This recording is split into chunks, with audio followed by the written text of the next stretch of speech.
Welcome to the Suicide Monk, and I'm your host, and my name is Britton. Today we're going to be talking to my friend Caleb.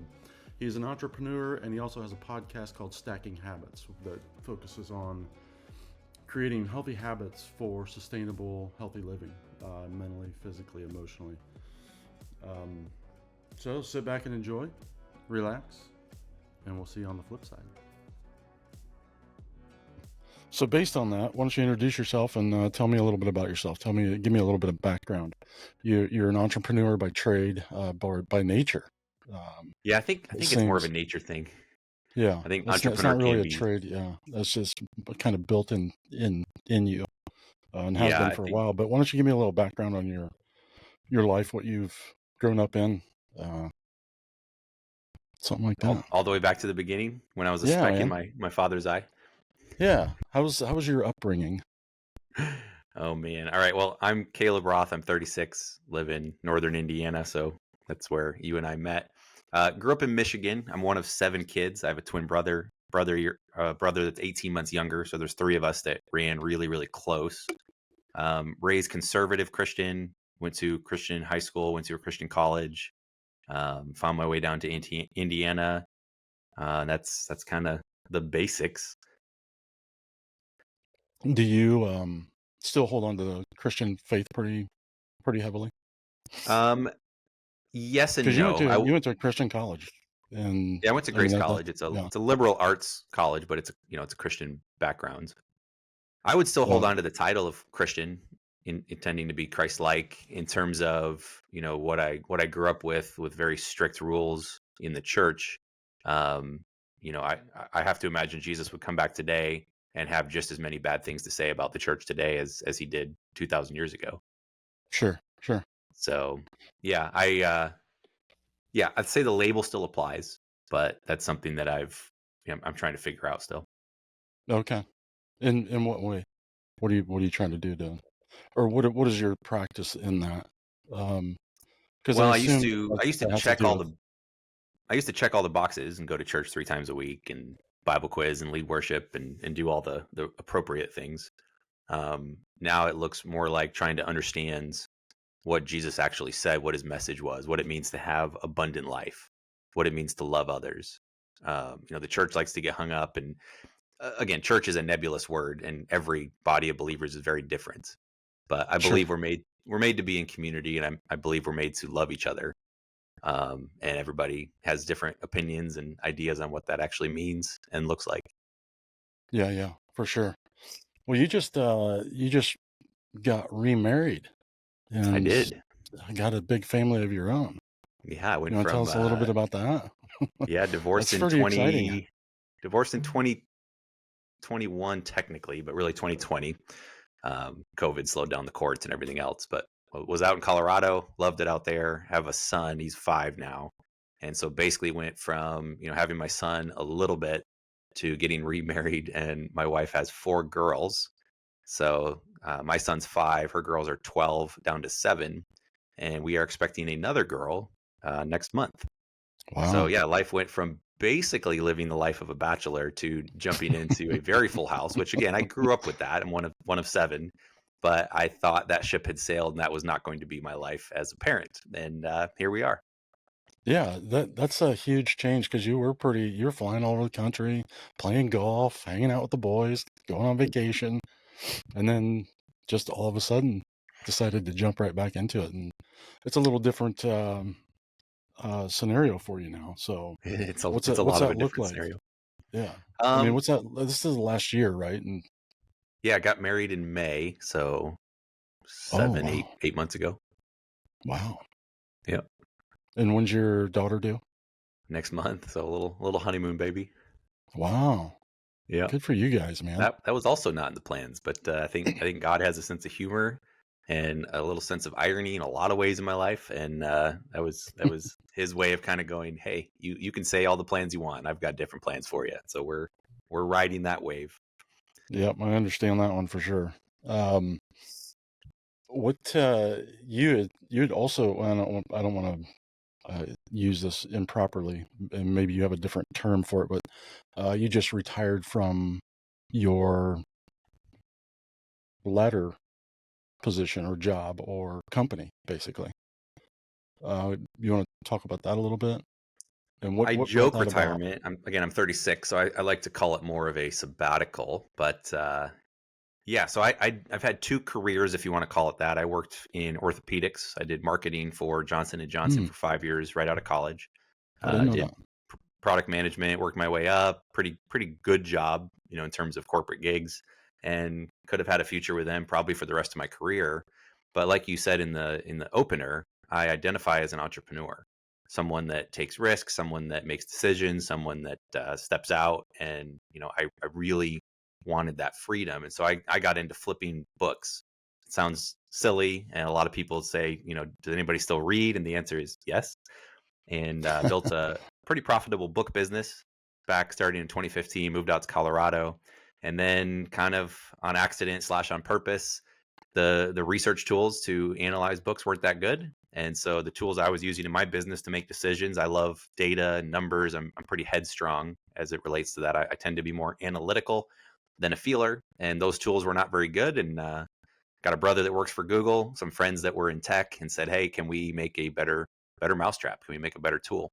And we did. And pretty soon, my little fun, cute side hustle of a book business turned into a full-fledged team, and customer support and marketing and everything. And we built a pretty good sized community in the book flipping space for Amazon sellers, and created software to go along with it. And then we were fortunate enough, as our excitement was wearing down. I tend to like to do things for 5 to 7 years at a time. As that Hmm, was kind of waning, in year seven, private equity approached us and bought the company. wow, that's incredible. So That's kind of what you want to do if you can do it, right? it's pretty rare to get a clean break. Yeah. And a lot of I had coffee with a guy this morning who's just getting into the book industry and just wanted to, pick my brain and ask questions. And he's been in the music industry. He's 42. He's been in the music industry for 20 years. And he Oh, had a wow. pretty good run, did house music, had his career.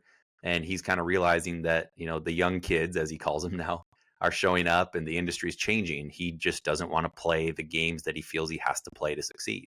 And rather than keep riding that, that's the only thing he knows, rather than ride that train until it dies, he decided to jump off, and he's making his own path now. And he's found eBay and Amazon, and he's loving it. And maybe that works for a while. Maybe that's his next big thing. Maybe that's just his next 5 to 7 years. Who knows?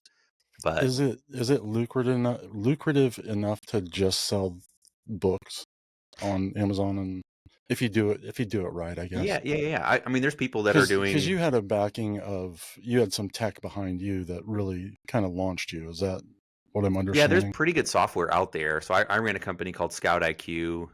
There's a lot of tools designed to help find items and books, and there's tools designed to list them, and there's specific tools to reprice them and make sure that your pricing is competitive and that you sell what you have. So there's a lot of good research and tech that backs anybody up, whether you build it yourself or whether you buy something else off the shelf.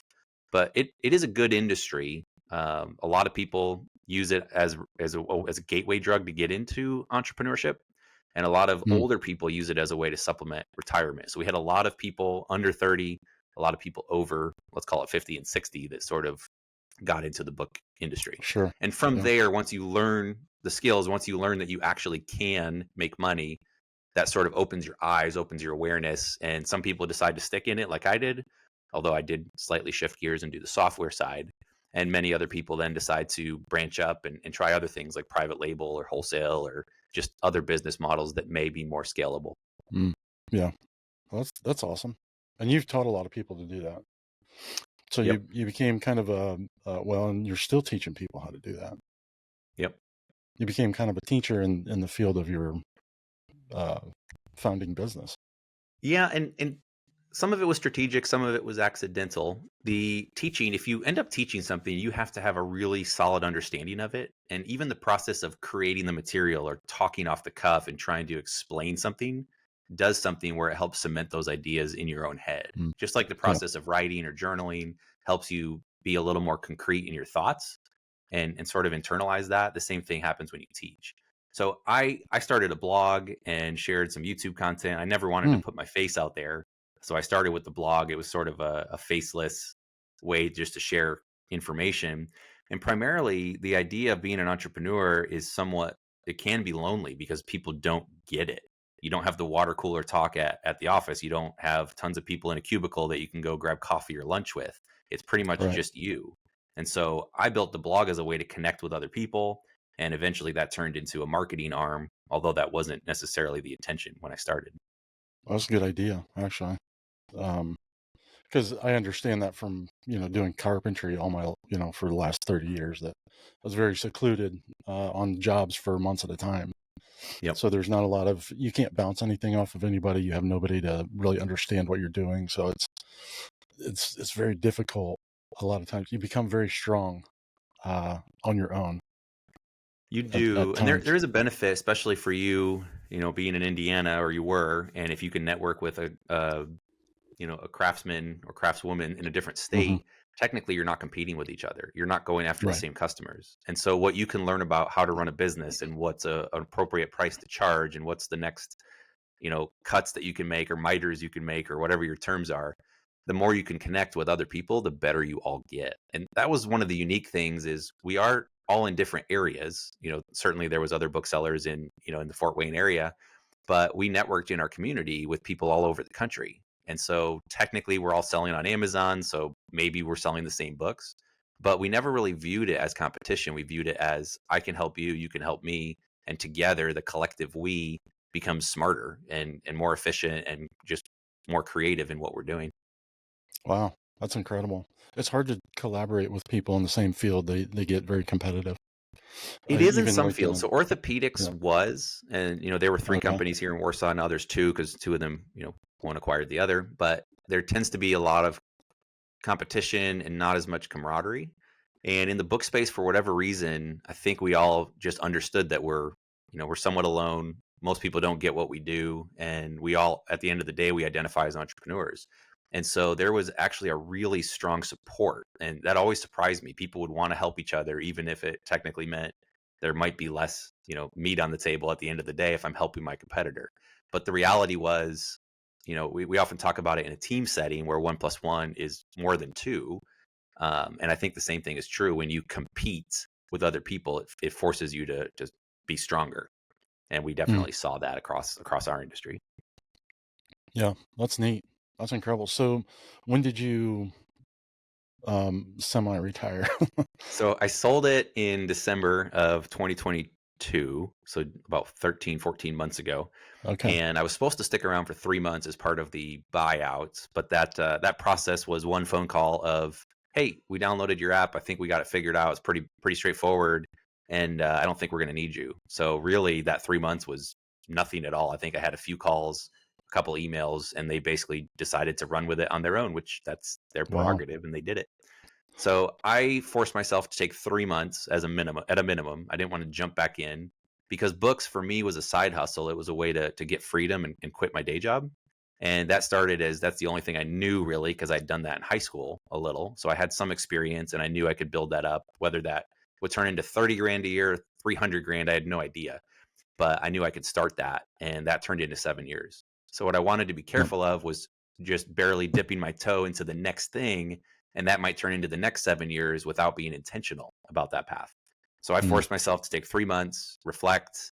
I wouldn't say I was burnout, but there was some elements of that where I wanted to sit back and kind of analyze and think about what I'd accomplished, what I could have done better, and talk to a lot of people and read a lot of books. And that turned into 6 month. Now it's been a little over a year. And I do have another podcast. So we had one in the book space. We have another one now called Stacking Habits.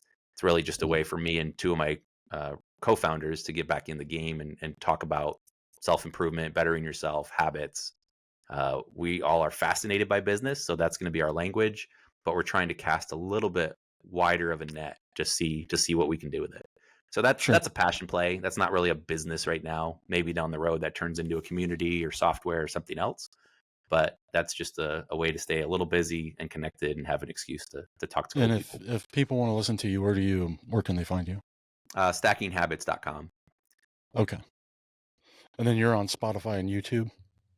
Yep, Spotify, Apple Podcasts, pretty much anywhere you can find a podcast. We're out on all of them. I think Okay. we were talking about this as well, but we use Buzzsprout, so it propagates it to all the platforms, and you can look up Stacking Habits podcast, and hopefully we'll pop up. Nice. Very good. How's that going? Uh, Slower than we'd like. I think we're 14 episodes in. I think most podcasts quit, between 3 and 6 episodes. So we've already done that. We're doing a weekly podcast. We haven't missed a week yet. So I like the consistency. And our goal is to put the reps Good. in, put the iterations in, and see what it turns into. I think we were swapping numbers a couple weeks back when we were grabbing beers, but we're a little over 100 views an episode, which is not very high compared to what we've done in the past with our other communities. But it also, I think, is enough to be in the top like 30% of podcasts. So you Yeah. could take it with Yep. a grain of salt. And I know you said you've been starting to grow on YouTube right now too, huh? To say the least. Yeah. Yeah, Yeah. It was 1,000 subscribers yesterday. So that's awesome. yeah, it's pretty incredible. Like I never expected. So I don't even know what to do with it. I can't even register in my mind. Keep Like, going. yeah, well, you were just saying, and I was going to kind of elaborate on that. I have this saying, well, it's not my saying, but it's a note that I have. It's one of my several notes here, but it's show up and do the work and then Yep. rest in faith. So Hmm. do all the work, do everything that, as far as my passion takes me for that day, and then just rest in the fact that I did it. And I don't have to worry about any of the outcomes. So it takes a lot of pressure off.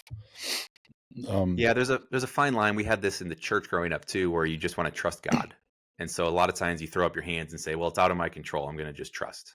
And Right. there is value in that. Sometimes that's a cop out answer when Mhm. there's things I don't like saying should, but there's things you could do and want to do to grow whatever you're doing. And you decide, I'm going to just trust God. And that's your code word for I'm going to be lazy and see what happens. But there's also the other side of it. You can't control the end users and the demand. So I like to say demand is undefeated. So if there's an audience for the content you're putting out and 1,000 subscribers in one day indicates that yes, there is, then you follow that. And so Right. there's a balance. You want to follow your heart and put things out that matter to you, but you also have to listen to your audience. And at the end of the day, if our podcast never really takes off, then we'll take that as, you know what, our message doesn't really have a space and there's not a need for it, and that's okay.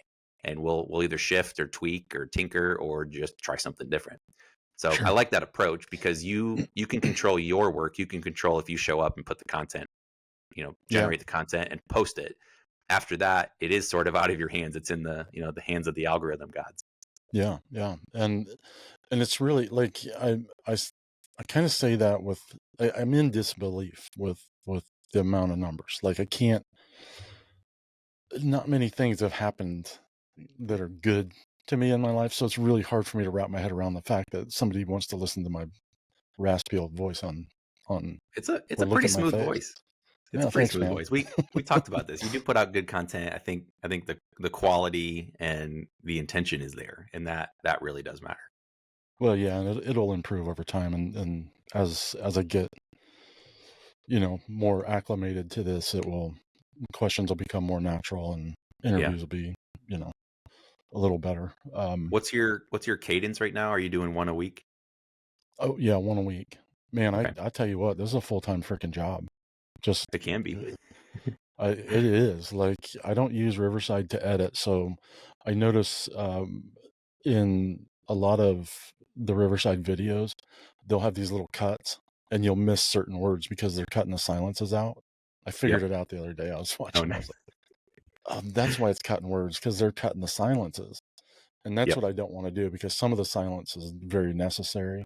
Like one of my podcasts, I left in the silence, those pauses because they were thought processes for people. She was explaining being a clinician and psychologist. So I was just like, I want some of that silence, not all of it, and I can cut a little bit out, but I want to be in control of that. So that's why I Yep. haven't used Riverside for that.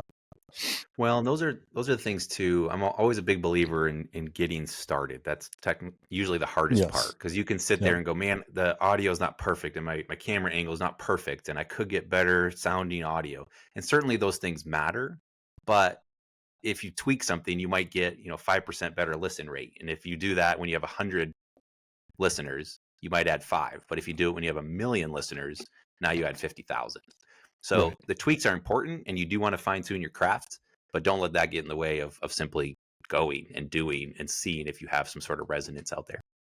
No, absolutely. Like my first episode, I talked to her yesterday. I was like, "Oh, I'd like to interview you again because we didn't touch on the main subject, and that was suicide. And there's very few people that are suicidal that really want to talk about it.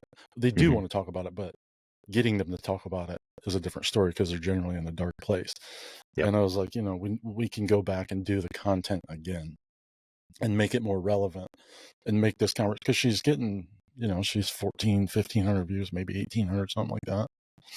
In 5-6 days, it's like the content's, even as, it wasn't bad content, but it wasn't the best. It was the first interview. So, Well, I think that's the beauty of it too, is you have that marker out there that's public, whether it's a blog or a podcast or right. YouTube. You can always go back and say, man, look how far I've come. Yeah. Because you can Yeah. always beat yourself up and say, I can do better. And of course you can, but it is nice to have those natural markers to look back and go, man, I was such an idiot when I started. I had no clue. And, I'm still learning, but at least I'm better than I used to be.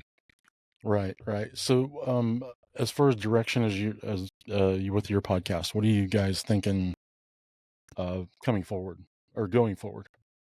So we've tried not to do the traditional thing. Right now there's three co-hosts, which is a bit of an oddity. Some podcasts have Mhm. done pretty well with two. I know All In has three or four, maybe.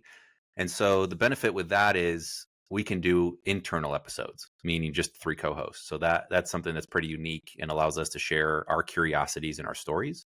So that's something we're pursuing. We do bring a lot of guests in, and what we're trying to avoid is bringing a guest in where they go on autopilot, where you ask the basic questions.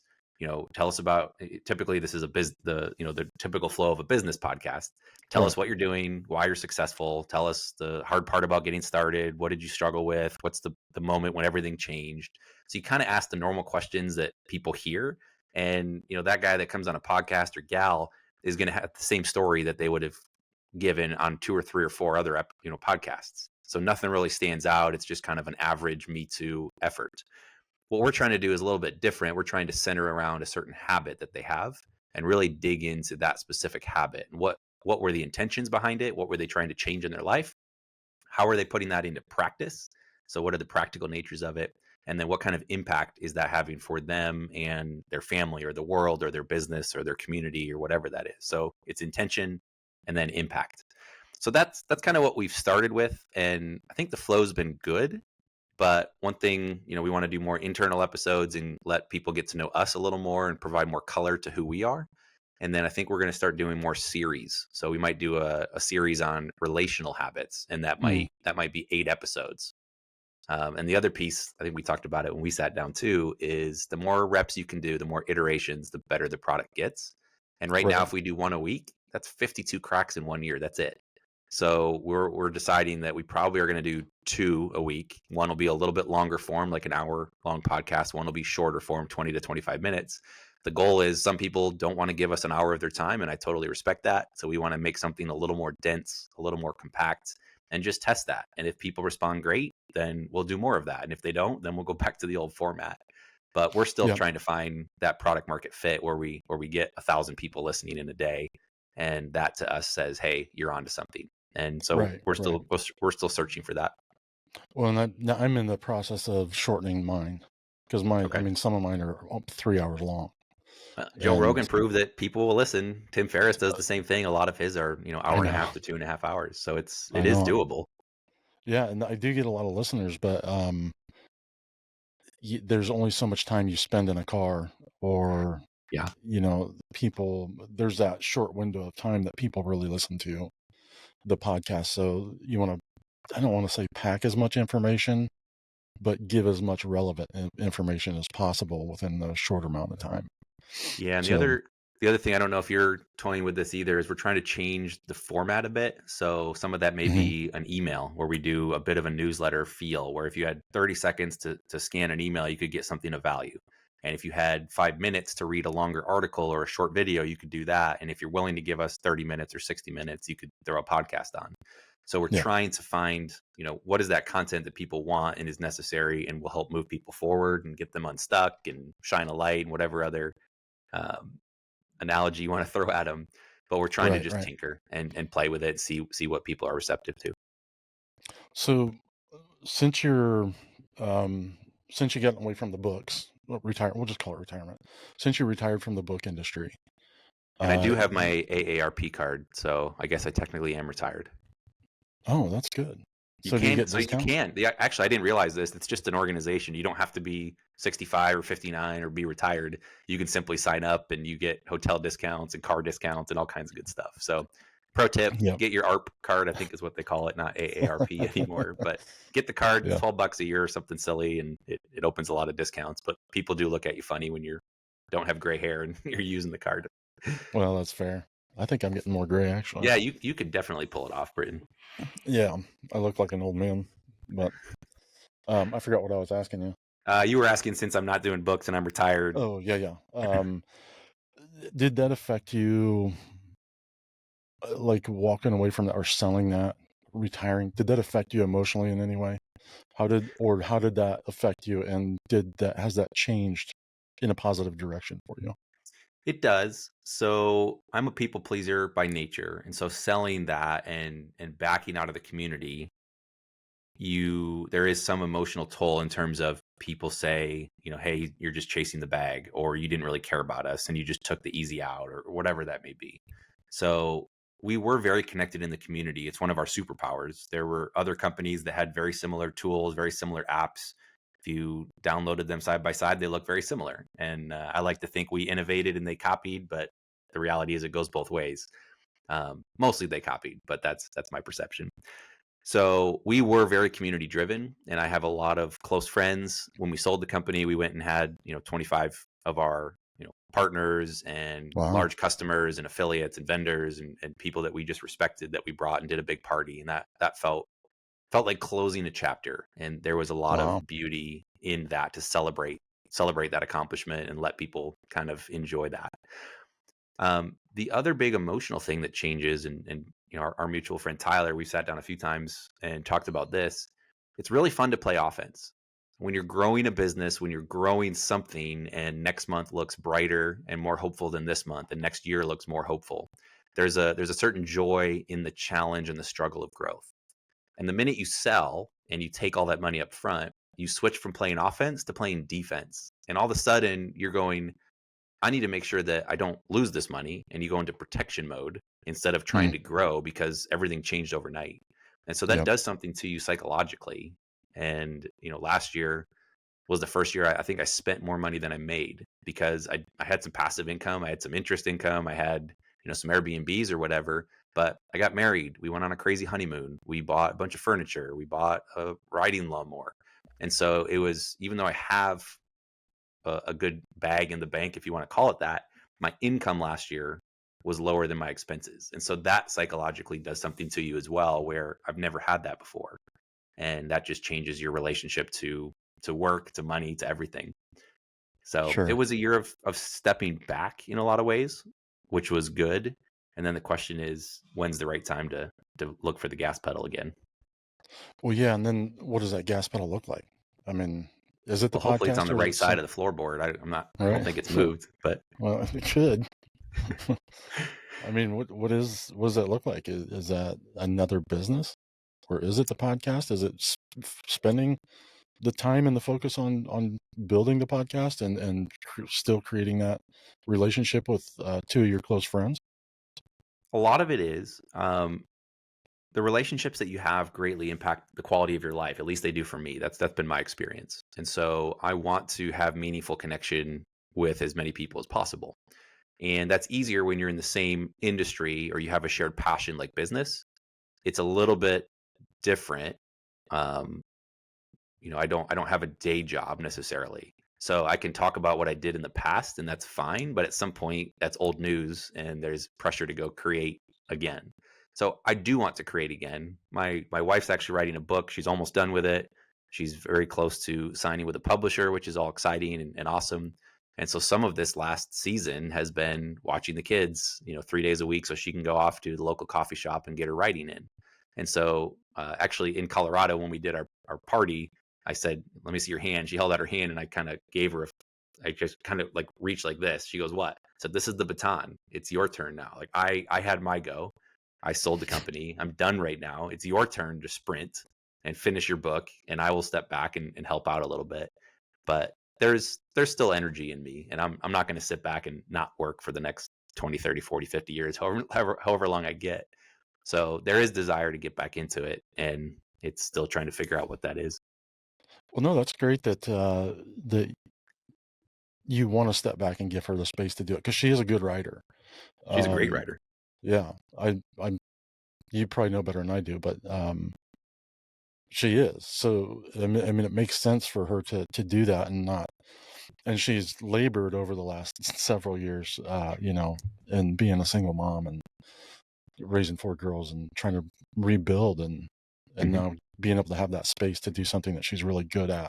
That's incredible, man. That's a beautiful um oh a ribbon on a relationship, Yeah. really, if It's that makes sense. Yeah, it is really good. And it's something that you just wake up every day and go, yep, I'm going to choose to do this. And it's not like I'm falling on my sword or anything, but it's something I'm choosing to say, hey, I care about what you're doing as well. And so I want to shoulder this load. And sometimes it's hard. The thoughts pop into my head. These aren't my kids. Right, They are, but they aren't. So right. it's hard to know what your role is in that. It's something you're always trying to balance. Well, and you took a pretty serious ownership for that, just based on our conversation at the bar. You took a pretty serious ownership for stepping into their life as even as a stepfather, and took it more closer to I'm the I'm pretty much full time now. Like, Well, and the way it's set up, they're with their dad every other weekend and Wednesday nights. And so I get 85% of the time, 90, whatever yeah, that is. So I get, let's call it 85% of the time. So I am the father figure. I'm the stepdad, whatever you want to call that. But, I love them. I care about them. I want what's best for them. But you also then try and figure out, how much, what does discipline look like? What does stepping in look mhm. like? What's my role versus what's mom's role? And it's kind of uncharted territory for me. I know a lot of people go through it, and I definitely have a lot more empathy and understanding of what that is now. I didn't come from a broken home. I didn't really have a lot of friends that came from broken homes, and that was not something that I really encountered. And it is something now that it is part of me. So how does that test your patience? Because you walked into a home with 4 girls basically, and girls do take a lot more nurturing than boys, from my experience. Yeah, Raising I 4 don't, kids. my son's younger and I don't get as much time with him. So I don't necessarily have an apples to apples comparison there. I think they're different. Um, girls want different things than guys do, but I don't Sure, know if one's sure. necessarily easier or W- harder. Well, Jury's still out there. has it been more emotional for you to walk in to a house full of girls? Like, For is me, there or just more in general, is there more emotion than because I mean, again, you came from a singlehood to 5 women in your life. yeah, there's a lot more. I guess emotion is just energy in motion, if you want to call Mm, it that. There's definitely a different feel. Um, I came from mostly family of boys, 5 boys, 2 girls, and the three of us all together within 18 months were all boys. And so we had the competitive energy and the butting heads. And girls do that almost just as much. They just tend to be more catty about it in some ways, whereas guys are like, let's just throw punches and then we'll hug and we're right. fine. Yep. Hmm. That's interesting. So it hasn't really like you're pretty just an even keeled guy. You just like just go with it. Decide this is what I'm going to do, and and then just deal with anything that I happens. think I think you just do it. Everybody, I used to be very very analytical and ask people like, how do you know when you find the right person? They always said, oh, you just know. And I was like, well, that's kind of bullshit. How do you actually know? Like, what's the pros and cons, and what's the feeling you get, or what's the thought that you have? And people can't really put it into words typically. There's just something to it where you go, I'm supposed to be here, and you can deny that and say, look, I don't want that, and I'd rather have freedom, and I'd rather have this other thing. Or you can just kind of settle in and go, you know what, I think the most peace I'm going to have in my life is if I listen to this calling or this feeling and say, yep, I am supposed to be here. Yeah, yeah. Yeah, So you feel that. I do. Good. That's good. That's because there's been, I mean, just knowing you over the years, there's been some unsettling in you, but that seemed to have kind of turned the corner probably about a year and a half ago, I think, is Yeah, when I noticed it. there's been some significant changes. Or In the maybe a year people and I a half hang ago, out you were, with. yeah. Huh? About a year and a half ago, you were looking at turning that corner, I guess I should say. Yeah, yeah. And it was always there. And the unsettled feeling is something that does drive me as well. So that can be my superpower. You have to find the balance between having the drive and the hustle and being willing to go out and just try random things, but also recognizing and being able to step back and go, what am I looking for? Like, why do I feel this unsettled feeling or this anxiety or this eagerness to be on the move? Like, I'm usually happier when I'm on an airplane, moving somewhere, going to see somebody and having that adventure. And Hmm. sometimes it's too much and it's too much movement. You have to be honest with yourself and actually then cancel a trip or sit still. But yeah, that can be a superpower, but you have to figure out what that means for you. Hmm. That's interesting. Um, so I forgot where I was going to go with that. I had it, and that choo-choo left the station, which is That's all right. pretty typical of my brain anymore. It's Funny not, side note. My 5-year-old son was over. Our 10-year-old turned 11 yesterday, so we had a little bit of a birthday party. And he was over, and I've been nerding out over Rubik's cubes this year, trying to learn mm, the algorithms. And I I've got the basic one. I can solve it, but I don't like some of these guys are doing it in like sub 10 seconds, sub 5 seconds. I can't yeah, possibly fathom it. 3 something it's It's crazy. silly. But my son last night, just out of the blue, was playing with it, and he made the white face. He the white colors did Hmm. all 9 cubes were all white on one side, and he's like, "Here, I did it." I'm like, "Okay, like, did you get lucky?" So I scrambled it back up, said, "Do it again," and I watched him, and I saw what he was doing, and I couldn't comprehend the way he saw it, and he put it back together in 90 seconds, just Really? one side. He didn't do the whole thing, Right, right, but he right. did one side, and I'm going, Elliot, how are you doing that? And he goes, I don't know. Ask my brain. He's putting the So puzzle together. he did it. But he can't explain it. It's like that. I guess it's called tacit knowledge, where he knows that he did it, but he doesn't know how he knows that he did it. Well, It's yeah, like you can driving a see car. it. You just become Yeah. second nature, and you're like, I don't really Yep. understand all the things that I'm picking up with my eyes and my hands and my feet, but I just do it. And somehow, as a 5-year-old, he can do the first side of a Rubik's cube. That's amazing because then if you see that stuff as a parent, you can nurture that intelligence. Well, Like there's I a did. Go ahead. Yes. My family's pretty intelligent. What I want to avoid is, especially being one of seven, and I haven't really unpacked all this and gone to proper therapy or whatever else, but your parents are going to fuck you up one way or the other. And I Right. think they always do their best. And as a father now, I try and do my best, but I know I'm going to screw my kids up in some way. It's inevitable. Like, Yep. no matter how much I love, no matter how much I care, no matter how much they care. And I think one of the downsides of growing up with seven of us was I always tried to stand out. So you always want to perform or achieve in order to get the attention from your parents. And maybe attention equals love. And again, I haven't really unpacked all that. So I do want to celebrate his solving one side of a Rubik's cube. I think that's remarkable. I don't know a lot of other 5-year-olds that can, somehow put that together spatially. But I also Right. don't want to get to the point where I only praise him when he does something intellectual, because Sure. then he Yep. subconsciously is going to try and do more things in that arena just because that's what dad goes, hey, you're pretty special, you're pretty awesome. So I also want to, when he figures out emotions, and he's trying to figure that out right now, I want to praise that and say, hey, that's awesome, you're feeling this, you expressed it, you let it leave your body, and that's amazing, I love that. You are carried, you're thoughtful. So I want to nurture a lot of things, not just intelligence. Oh, sure. Well, and I think that's what makes you intelligent is having a lot of those different facets of skills Hmm. throughout life. I mean, that's the intelligence of life is when you can control that, your emotions and your logical ability. And, you know, and hopefully you walk in unison with those things and in a balance. That's kind of the beauty of that. Like I walk in an imbalance of my emotions and my logic. So it's a very difficult navigation a Well, lot of times. I think the trick is getting them to fire together. I think for the Yes. first 33 years of my life, I pretty much operated from here up. It was just my noggin, just my brain operating and my thoughts.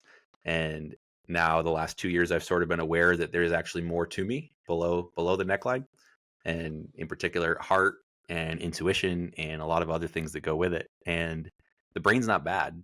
Like my mind is a superpower for me. And so it's not that I need to chastise it and say that's bad and I need to only operate from my heart. It's not either or, it's a both. And so there's some Right. kind of way to sync them up and connect and, view things logically, but also do things with love.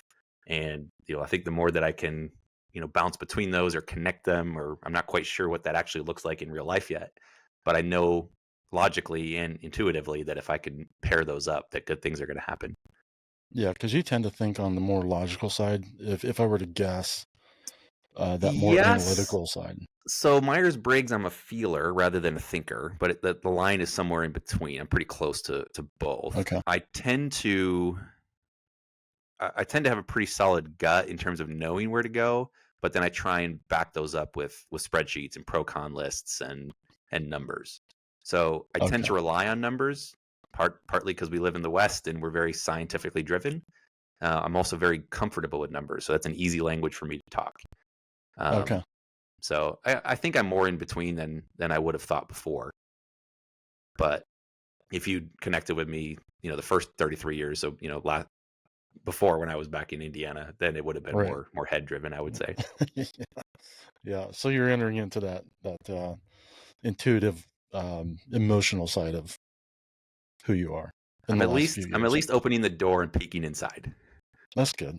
That's not a bad way to do it. Get I'm acclimated aware to of it. something a little bit more, and we'll see what we do with that. Yeah. Yeah. Um, if there's anything you could do, different about your last 36 years, would there be anything that you can control?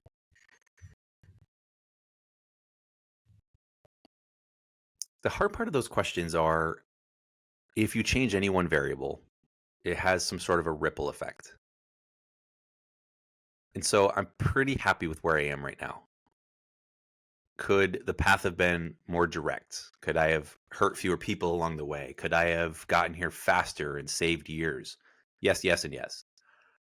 Um, but yeah, I don't have any major things that I go, man, I would change. Hmm. That's And good. yeah, and I'm not trying to be, shallow or not look at it. There's things that pop into my head that I don't necessarily want to say out loud, but there's things that I go, yeah, I hurt people. My decisions had an impact. But I also look at that and go, well, all of that was sort of to get me here. And so I don't want to mess around too much with some of those variables because I may have ended up somewhere different. And that could be better, it could be worse, it could just be different. Who knows? Yeah. Well, when somebody asked me that question, and it was an immediate no, even before I had a chance to think about it, like, would I change anything? The answer was immediately no, because I wouldn't be right here, right now, doing what I'm doing Yep. without all the bullshit that I went through, Yep. without all the trauma and the pain and the suffering. I wouldn't be able to sit here and talk about suicide. And I know we haven't, talked about that, but that's what my podcast is about. So it's without all that trauma and me saying screw it and screw what anybody thinks of me anymore, I wouldn't be able to do what I'm doing. And I wouldn't have a voice. Still wouldn't have a voice if I would have changed any of those things, even in the last year. That's crazy. Yeah. You look at all these events and you're like, well, I could have had kids with a different woman. I could have been married to somebody a lot nicer, and blah blah blah. Go down the list. I got a long one, but all those events taught me to be this. All those Yeah. events taught me to be this one special person that gives a shit. Now, it's pretty incredible. So no, I like the answer, and it's not shallow. It's why I think that if you really got to think about that, you're probably not in tune with who you are and Yeah. what you've gone through and why you are where you're at. Again, there's balances. You want to be aware of, we all view the world a certain way, and what we focus on sort of becomes our reality. So you can choose to have a victim mentality and focus on the negative things, and you can kind of see life that way, or you can be gracious and have a sense of gratitude and focus on all the positives. And some people have a lot more of one than the other. So I'm not trying to just be shallow again about mindset and what you focus on, but you know you can't change the past. At least I haven't figured out how to. And Right. so you either take that and learn from it and you become more self-aware, and hopefully there's people that will speak life into you and challenge you and say, hey, you were being an idiot. And you go, wow, I didn't really see it at the time, but you're absolutely right. But then what are you going to do? Beat yourself up over it and never forgive yourself and never move on? You just have to go back and say, all right, where did that come from? What was I after? How do I try to, not be that idiot again, and at least learn and improve? So then this will bring me to this question. What do you do to maintain your mental health? And I'll go to your stacking habits on this. This is, I assume that you've implemented things in your life that help with your mental health, physical health, your spiritual health. What are some of those things that you tend to do on a I'll regular steal basis? a page out of one of my business partner, Matthew. I think 2 years ago, his New Year's resolution, he doesn't do like the traditional ones, like I'm going to work out 3 times a week and eat only meat and, do whatever. He just had a simple resolution, which I really loved. He said, I want to figure out how to have the perfect day. Sounds Hmm. cheesy, but what he meant was at the end of every day, before his head hits the pillow, he wants to look back on that day and go, was today a good day? How was today? You could give it a rating system. You could just have an objective or subjective measure. It doesn't really matter. The question is, was today good? Do I feel good? Did I live and show up today well? And if the answer is yes, then go, why? Well, I moved my body a little bit. I got a run in, or I went for a swim, or whatever. Okay, cool. Let's just get curious. I wonder if that is part of this. Well, I had a good coffee with the friends, and we got to connect and be vulnerable and accountable. Well, that might play a role. And conversely, at the end of the day, if you go, man, today really wasn't that good. Well, what did I do? Well, I sat on my butt all day and worked all day. I didn't move my body. I didn't really spend time with my family. I didn't really have any meaningful conversations, but I got a lot of work done. But I don't really feel good about that. And Hmm. so I love that Yeah. mentality where you start then figuring out what are those levers you can pull? What are those habits you can apply? So for me, I'm not extremely regimented. Things I've tried to tinker with or experiment with over the last year or so, I gave up caffeine for 2 different periods of a week at a time just to see what my body would be like without it. And it's hard because you get massive headaches, and you realize I'm pretty dependent on this psychoactive substance. Yeah. And so it's asking those questions. And a big thing for me was I drank a lot. Actually, we had a podcast called Books and Bourbon because it was our excuse to drink bourbon. So I've got a bottle of bourbon up here because we kind of did a reminiscing show of that. But I started tracking my sleep. I was using Whoop. I've got a Garmin now, but I was tracking my sleep and also just paying attention, not just looking at the numbers and going, wow, my sleep sucked, but actually going, man, every time I drink, even just a little bit, I wake up the next morning, I didn't sleep as well, I have a little bit of brain fog, and I'm not my best self. And Right. so I start to look at that and go, all right, so what is my relationship with alcohol? What is my relationship with caffeine? What is my relationship to working out? And I'm not a big, for me anyway, I'm never drinking again. That doesn't really tend to serve me well. And I also don't know that I need to do that. So right now I'm going to drink occasionally. And what that means is like literally twice a month now, mostly socially. But even then, most of the time, if my buddies have something, I'm not drinking. Hmm. And I'm just doing that because future Caleb or tomorrow Caleb is going to be happier if today Caleb didn't do that. Fair. So there's a lot of those things where you just get curious with yourself and say, hey, are these habits that I'm accumulating and becoming routine and on autopilot, are they serving me? And if they're not, then you have to have the courage to say, you know what? I guess I don't really need that bourbon every single night or that glass of wine every single night. Yeah. That's interesting. I was listening to Huberman Labs. I think that's Hmm. what it's called. Yep. He was talking about this very thing, alcohol, and some people they are the Don Drapers and they can drink get drunk and wake up the next day at 5 a.m. and ready to go, crisp as clean as can be. But then there's guys that will have one drink and they're foggy the next day. Yep. And he was even saying that, to be considered like non-alcoholic, and I don't want to misquote what he said, but that's kind of the way I understood it. You're down to about 2 drinks a month. And that's what you should really think about consuming if you want to be healthy in your mind and your body and your physicality. And like, alcohol is not good for you, basically, is what he's saying, period. Even though it Well, when feels you actually good. look at it, like alcohol is a toxin, Yeah. and there's a lot of social benefits, and it's cool to have as a celebration and whatever. But there's been a big movement in society actually away from alcohol. Most restaurants have mocktails now, and Mm. there's less peer pressure to drink than I think there ever has been. And I think we're starting to see some of those signs as a society as it relates to caffeine.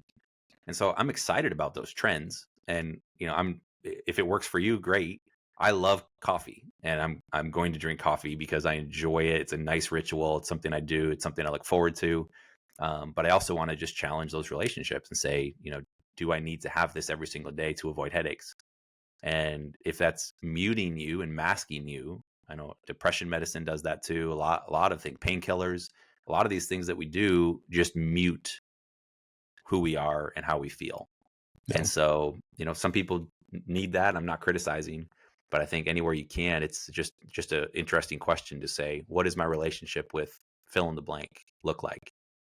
No, I think that's a great question. I think that's a fantastic question. For me, it was an all or nothing. I can't do this anymore, so I'm going to go kill myself, and I'm going to walk towards death because I can't be this anymore. And Yep. then, my limited thought process and that's shrouded in darkness can't see that maybe I just start picking it apart and start peeling away the things that I don't like. And that because it's, based on the emotional response to the detriment that you feel. So it's very hard to see outside that. So I love that you're saying that, just it's basically what I've done in the last 5 years is I've went from this emotional, like, I'm going to take my life, to this logical, I'm going to take my life. But in the process of becoming this logical person, I stepped back and said, I don't like these certain things about myself. I accept them about myself, but now I don't really like, this, and this. And I started peeling those things away. And I think that's a beautiful thing. I started doing exactly what you're saying, is that I started questioning my relationship with myself Hmm. and the things and the habits that I have. And I'm still doing that today. I mean, things are still peeling off, and things are being re-adhered to me. New things are being put in place of those old things that are being taken away. So it's a beautiful process if you can engage in it in a way that is going to change you emotionally for the better and physically for the better. It sounds like you're removing more habits than adding at this point. Is that a fair assessment? Yes. Yeah. Yeah. I have added some. One of the big things for me though was I had to take away some things, and I didn't know how to add anything back in. So what has started to naturally happen since I started to take care of myself is now I'm being nicer to people. And now I'm intentional about that. Even when I'm in a bad mood, I'm like, I am going to go make somebody smile today. Because the result is it makes their day, and it changes my attitude Yeah. towards everybody. So, it's kind of that fake it till you make it. Man, I'll take that placebo Yeah. every day, of being a positive presence in somebody's life to make that a positive presence in my own life. I'm kind of becoming addicted to that. It makes me feel unbelievable when I can just have a conversation with a stranger with no expectation, and it be a good, solid conversation. And then there's smiles and greetings, as we part. So it's beautiful in a lot of ways. Yeah. So that's I think that's been my biggest change in even the last 3 months. Yeah. It's beautiful. Yeah. So you got anything else you want to add? Anything for? I mean, you know me. You got anything for guys like me that you would? I know it's not your field of expertise, or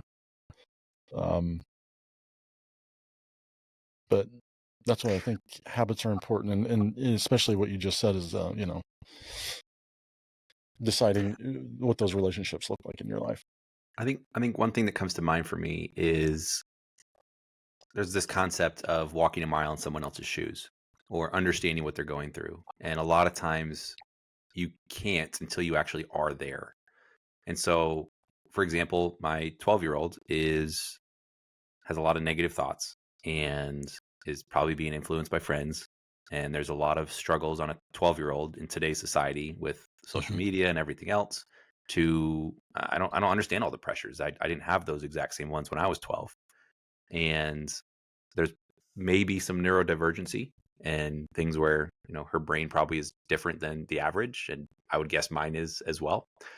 And so some things where she kind of checks out and panics and her anxiety shows up and she kind of just checks out of a situation, throws her hands up and refuses to go to the therapist or to church or to, family events.